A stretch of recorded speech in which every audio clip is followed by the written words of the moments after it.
ഞ്ഞവന് മാത്രമേ സമയം അറിയിക്കാനൊക്കൂ.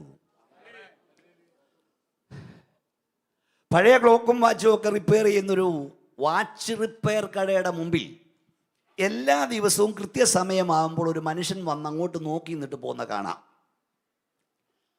ഒരു ദിവസം കടക്കാരൻ ഇറങ്ങി വന്ന് ചോദിച്ചു, സാറ് എല്ലാ ദിവസവും ഇവിടെ വന്ന് എന്താ നോക്കിയിട്ട് പോകുന്നേ?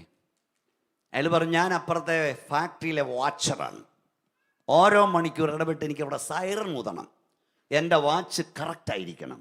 അതുകൊണ്ട് നിങ്ങളുടെ ഈ ക്ലോക്കിൽ നോക്കിയാണ് ഞാൻ വാച്ച് റെഡിയാക്കുന്നത്. അതുകൊണ്ട് അയാൾ സാറാണോ അവിടെ സൈറൺ ഊതുന്നത്? സാറിൻ്റെ സൈറൺ കേട്ടാ ഞാൻ ഇവിടുത്തെ ക്ലോക്ക് റെഡിയാക്കി വെക്കുന്നത്. സാറിൻ്റെ സൈറൺ കേട്ട് ഇവിടെ ക്ലോക്ക് റെഡിയാക്കും. ഈ ക്ലോക്ക് നോക്കി സാറിൻ്റെ ഇവരെ ക്ലോക്ക് റെഡിയാക്കും. കാകളം തെളിവില്ലാതെ നാദം കൊടുത്താൽ ആര് പടയ്ക്ക് പുറപ്പെടും?